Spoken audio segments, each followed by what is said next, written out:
Hello everyone, एचकेबी academy पे आपका स्वागत है। आज की जो क्लास है वो 15 अप्रैल 2023 की कुमार गौरव सर की क्लास की करंट अफेयर्स की रिवीजन क्लास है, जो कि मेरे हैंड रिटन नोट से हम करने वाले हैं। और अगर इसकी पीडीएफ आपको चाहिए तो आपको टेलीग्राम का जो लिंक है वो डिस्क्रिप्शन में प्रोवाइड कर दिया जाएगा और कमेंट बॉक्स में भी मैं पिन कर दूँगी, तो वहाँ से डायरेक्ट टेलीग्राम चैनल को ज्वाइन करके आप पीडीएफ इसकी ले सकते हैं। तो स्टार्ट करते हैं।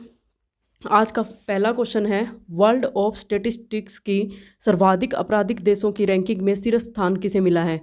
तो ये है वेनेजुएला। टॉप पे कौन है? वेनेजुएला है। आपराधिक देश कौन कौन से हैं? सबसे ऊपर है वो सबसे अधिक अपराध है वेनेजुएला। क्राकस इसकी राजधानी है। पहले नंबर पे है वेनेजुएला, सेकंड पे है पापुआ न्यू गिनी और थर्ड नंबर पे है अफ़गानिस्तान। 77 नंबर पे है इंडिया। इंडिया का कौन सा नंबर है? 77 नंबर है। और अंतिम कौन है? 135 नंबर पे जापान है। टोटल कितने हैं? 135 है, जिसमें लास्ट में कौन है? जापान।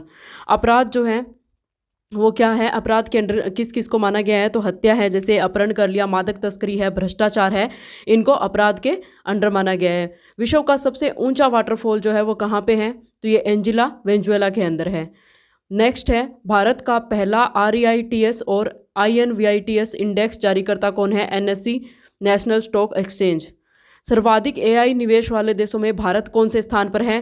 तो AI यहाँ पे क्या है? Artificial intelligence. इसमें भारत जो है 2022 के अकॉर्डिंग 5वें स्थान पर है। नेक्स्ट है, राज्य ऊर्जा दक्षता सूचकांक 2021-22 की रिपोर्ट के अकॉर्डिंग रिपोर्ट के अंदर कितने देशों को शामिल किया गया है? तो ये है फ्रंट रनर श्रेणी के अंदर 5 देश हैं: आंध्र प्रदेश, केरल, कर्नाटका, तेलंगाना और राजस्थान। इंडिया जस्टिस रिपोर्ट 2022 के अकॉर्डिंग कर्नाटक, यूपी और राजस्थान। तो इंडिया जस्टिस रिपोर्ट 2022 के अकॉर्डिंग जो है फर्स्ट नंबर पे कौन है? कर्नाटक है, 18वें नंबर पे यूपी है, 15वें नंबर पे राजस्थान है। इसके बाद नेक्स्ट क्वेश्चन है, क्वेश्चन नंबर 2। हाल ही में हिंद प्रशांत क्षेत्र में बालिकातन संयुक्त सैन्य अभ्यास किसने प्रारंभ किया है? तो कहाँ पे प्रारंभ हुआ है? हिंद प्रशांत क्षेत्र के अंदर। कौन सा अभ्यास है? बालिकातन संयुक्त सैन्य अभ्यास। बालिकातन का मतलब क्या होता है? कंधे से कंधा मिलाना। शुरुआत कब हुई थी? 1991 के अंदर हुई थी। कौन कौन से देश ने प्रारंभ किया है? तो अमेरिका और फिलीपींस ने प्रारंभ किया है। बालिकातन अभ्यास क्या होता है? खतरों से निपटने के लिए, चाइना को काउंटर करने के लिए जो अभ्यास ये चलाया गया है, खतरों से निपटने के लिए। भारत वर्सेस अमेरिका के अंदर कौन सा अभ्यास हुआ है? तो वज्र प्रहार and tiger Trump. Sri Lanka versus Bharat में मित्र शक्ति और स्लिनेक्स। भारत वर्सेस चीन के अंदर हैंड इन हैंड। ये अभ्यास जो है कहाँ पे हुआ है? भारत वर्सेस चीन के बीच में भी अभ्यास हुआ है, हैंड इन हैंड।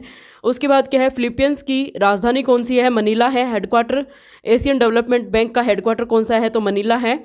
अंतर्राष्ट्रीय चावल अनुसंधान केंद्र कहाँ है? तो मनीला के अंदर है। रेमन मैग्सेसे अवार्ड जो है वो कहाँ दिया जाता है? तो मनीला में।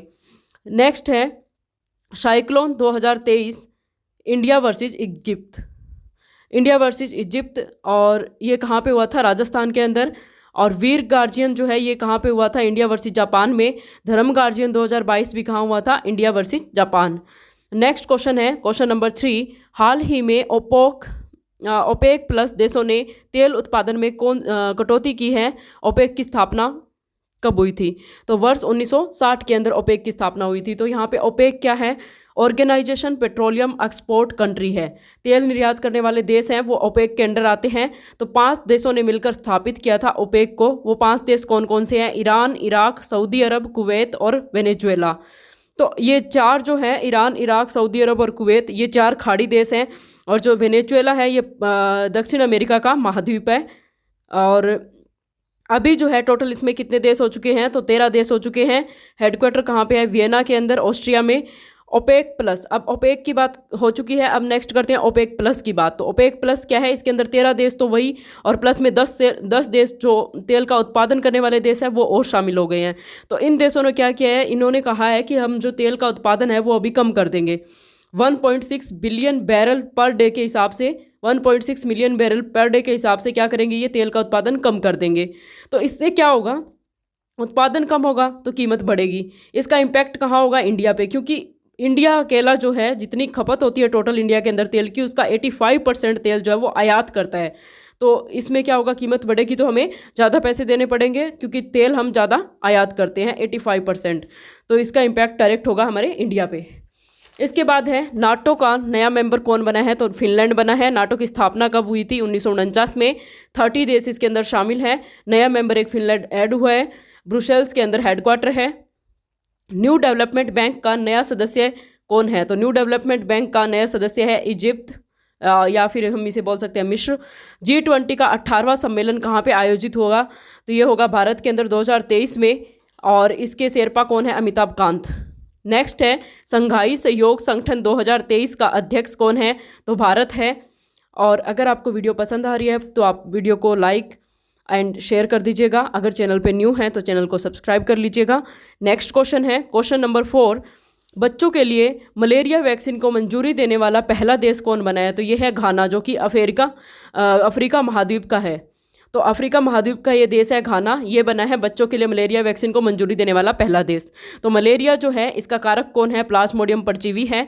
और मलेरिया के लिए पहले जो दवा थी वो कौन सी थी, कुनैन थी, और ओनली कुनैन दवा थी पहले मलेरिया के लिए, और आरबीसी इससे प्रभावित होती है। यूके में मलेरिया की पहली वैक्सीन जो है वो तैयार की गई है, उसका नाम क्या है, मॉस्किवरिक्स, और WHO से मान्यता प्राप्त है ये मॉस्किवरिक्स। उसके बाद है next Oxford university. Oxford university से समझौता करके एग्रीमेंट ऑक्सफोर्ड यूनिवर्सिटी ने किसके साथ एग्रीमेंट साइन किया है, तो सीरम इंस्टीट्यूट ऑफ इंडिया जो कि पुणे के अंदर स्थित है उसके साथ एग्रीमेंट करके उत्पादन के लिए बच्चों के लिए वैक्सीन जो है वो बनाई है। वैक्सीन का नाम क्या है, R21 matrix M। R21 matrix M vaccine जो है वो बच्चों के लिए बनाई गई है, मलेरिया के लिए है, ये बच्चों के लिए मलेरिया वैक्सीन है। वो कहाँ पे बनाई गई है, ऑक्सफोर्ड यूनिवर्सिटी के द्वारा जो है serum institute of India Pune के अंदर। वन वर्ल्ड टीबी समिट आयोजित जो है वो कहाँ पर हुआ है, तो वाराणसी यूपी के अंदर। टीबी हारेगा देश जीतेगा का लक्ष्य क्या कब तक का है, तो 2025 तक का। मलेरिया उन्मूलन 2030 तक का। मलेरिया के खोजकर्ता कौन है, रोनाल्ड रोस है। H5N1 क्या है, तो H5N1 है बर्ड फ्लू, और H1N1 क्या है, स्वाइन फ्लू। हाइड्रोफोबिया रोग जो है वो कैसा रोग है, तो ये रेबिज रोग है। टीका खोजकर्ता कौन है इसके, लुई पास्चर है। हैंसन रोग कौन सा रोग है, तो कुष्ठ रोग है, ये जीवाणु से फैलता है। और नेक्स्ट है वैश्विक बौद्ध बैठक 2023 का आयोजन जो है वो कहाँ पर हुआ है, तो भारत नई दिल्ली के अंदर। पहली बार जो है ये भारत के अंदर हो रहा है, तो इसलिए मोस्ट इंपॉर्टेंट क्वेश्चन है। फर्स्ट बार आयोजन इन वर्ल्ड के अंदर पहली बार आयोजन कब हुआ था, तो 1998 के अंदर हुआ था क्योटो जापान में। और 1997 में क्योटो प्रोटोकॉल जो है, क्योटो ये इतना इंपॉर्टेंट क्यों है, क्योंकि 1997 के अंदर क्या हुआ था, Kyoto protocol green house gas के उत्सर्जन को कम करने के लिए हुआ था। नेक्स्ट इसकी थीम क्या है, वैश्विक बौद्ध बैठक 2023 का आयोजन जो हो रहा है भारत न्यू दिल्ली के अंदर पहली बार, तो इसकी थीम क्या है, समकालीन चुनौतियों को दर्शन शास्त्र की सहायता से समाप्त करना, ये इसकी थीम रहेगी। समकालीन चुनौती क्या होती है, जलवायु परिवर्तन प्लस युद्ध, इनको क्या है समकालीन चुनौती के अंडर शामिल किया गया है। आयोजन क्या है, आयोजन कब हो रहा है, तो 20-21 अप्रैल 2023 को आयोजन हुआ था। पहली, दूसरी, तीसरी और चौथी बौद्ध संगीति कहाँ आयोजित हुई है, तो इसको हम याद कर सकते हैं, इसकी ट्रिक है RVPK से। तो पहली जो हुई है वो आर से राजगीर के अंदर हुई है, राजगृह में। दूसरी हुई है वैशाली के अंदर। तीसरी हुई है पाटलिपुत्र में। चौथी हुई है कुंडलवन कश्मीर के अंदर। इसके बाद नेक्स्ट है त्रिपिटक का संबंध किस ग्रंथ से है, तो त्रिपिटक का संबंध जो है वो बौद्ध धर्म से है।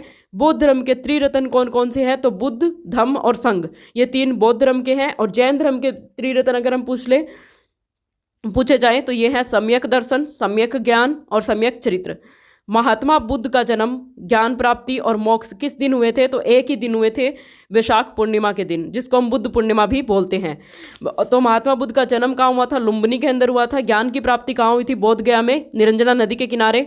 मोक्ष कहाँ प्राप्त होता, कुशीनगर के अंदर। मोक्ष को क्या बोला जाता है, महात्मा बुद्ध के मोक्ष को महापरिनिर्वाण।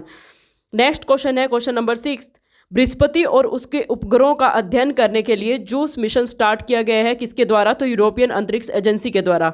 जूस जो है ये कब लॉन्च किया गया है, 13 अप्रैल को लॉन्च हुआ है। और जूस की फुल फॉर्म क्या है, Jupiter ice moon exploration mission. Brihaspati ग्रह के बर्फीले उपग्रह के अध्ययन के लिए जो है इसको लॉन्च किया गया है, किसके द्वारा, एरियन 5 रॉकेट के द्वारा, कोरू फ्रेंच गुआना से। और इसमें किसने लॉन्च किया है, यूरोपियन स्पेस एजेंसी ने।